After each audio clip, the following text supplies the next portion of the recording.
What's up, you guys? I'm Dan. This is Frugal Not Cheap. This week we're reviewing the CapitalOne Venture Rewards credit card. This is actually part of a three-part series. It's our mid-tier travel card matchup. We're comparing the Chase Sapphire Preferred, which we reviewed last week. Check out the video. This week again, the CapitalOne Venture Rewards, and then next week we'll look at the Citi Strata Premier. These are all $95 annual fee travel credit cards, and we'll see which one represents the most value to me. And of course, you can download a spreadsheet. Just look in the description for the video, find the spreadsheet with the name of the card. You can make a copy and then edit the numbers for your particular situation and see whether they make sense for you. So with that, let's jump into it and take a look at the CapitalOne Venture Rewards.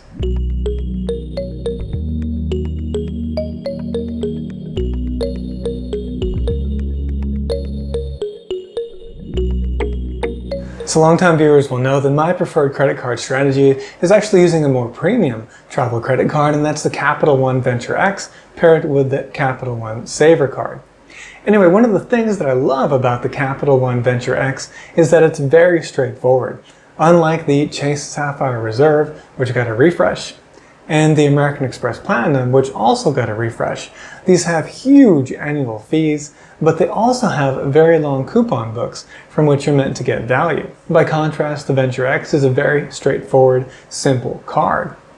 And that's also true for the CapitalOne Venture Rewards. So there are fewer credits, and fewer categories that you need to keep track of with the CapitalOne Venture Rewards than there were with the Chase Sapphire Preferred that we looked at last week. So with this card, just as we did the last card, we're going to first look at how we earn points. In this case, they call them miles, but I'm going to refer to them as points.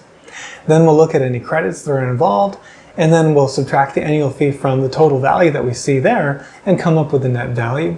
And again, any cells that you see in green are cells that you can edit in order to match your particular preferences or situation and see whether this card is going to make sense for you. Now, to make things a little bit more comparable between cards, I've kept some of the categories kind of broken out, but the basic thing about this card is it represents a 2% cash back on basically everything. So the example that I'll use is how I used to spend when I lived back in the States. I've since moved to Thailand, but at the time I spent $3,500 a year on groceries.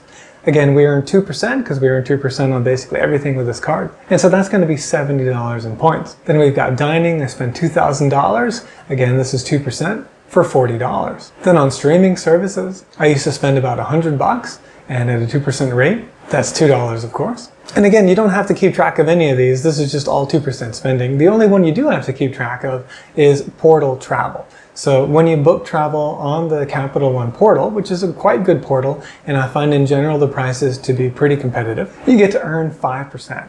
So I used to spend about $3,000 a year. Add 5%, that's going to be $150 in points. So you can see already we've easily covered the annual fee. If you book any travel outside the portal, again, that's going to fall into that 2% category. But in my case, I had zero spend that I would really need to do outside the portal. Another category actually where you can get an increased multiplier is CapitalOne Entertainment. This is booking things like concerts and fights and all this kind of stuff, whatever's available through the CapitalOne app. On these, you'll earn 5%, but I wasn't really a big concert goer or a theater goer, but your mileage may vary. You might have a pretty good annual spend on here, and it's a good way to earn 5% back. And then finally, my spending that wasn't in any of these categories was about $3,000. At 2%, that's another $60 in points. So again, though, I could condense this whole table down to just two things, which is portal travel, $3,000, 5%, $150, and then everything else at 2%, yielding $172. So we've got total points value of $322. And it's a very simple system, no need to keep track of a bunch of categories. In terms of credits again, there's also a short list. We get a lifestyle collection experience credit.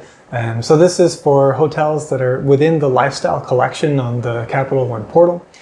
So they tend to be a little bit nicer in general. But what you get is a $50 credit, and it can be used for things like spa, of course, and whatnot, but it can also be used for meals as well, so that makes it a little bit more flexible. Now, at the same time, I may not always want to pick a hotel that's part of this lifestyle collection, and so I'm going to devalue this a little bit to 75 cents on the dollar and call that $37.50 for me. But again, you can change that multiplier, move that to 1 if you think you can get book value out of this. Then we also get global entry, TSA, Nexus, PreCheck, whatever. That's $120, but the membership's for 5 years, so it really comes out to $24 a year. And again, while this is nice to have, I don't think it's super necessary, so I value it at 50 cents on the dollar for $12. Still though, that's a face value of these 2 credits of $74, and value to me of just under 50 bucks at $49.50. And so of course the $322 in points and the $49.50 in credits are more than enough to cover the $95 annual fee, leaving me with net value of $276.44. Without the discount factors on the credits, that would have been 300 bucks. So this is quite good. Certainly it's, a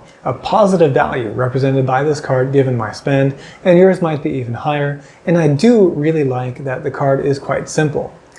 However, we can get a whole lot more value, as we saw from the Chase Sapphire Preferred given my spend. Total net value there was $445. So it's quite a significant difference, and as much as I like the Capital One Venture X, I can't really say that this Capital One Venture Rewards card is the winner in this mid-tier category at all. So let's take a look next week and see whether or not the City Strata Premier can unseat the Chase Sapphire Preferred as the top one in this matchup. But before I close, I do want to also point out, I didn't really talk about the sign-up bonuses for these cards because I'm trying to do an analysis for kind of the long term. But of course there is a sign-up bonus. So for the Capital One Venture Rewards, if within 3 months you can spend $4,000, you'll get 75,000 miles. So that's pretty significant. That's like at least 750 bucks in value. And then if you use transfer partners, something I didn't cover too much in last week's video, the Chase ecosystem has great transfer partners.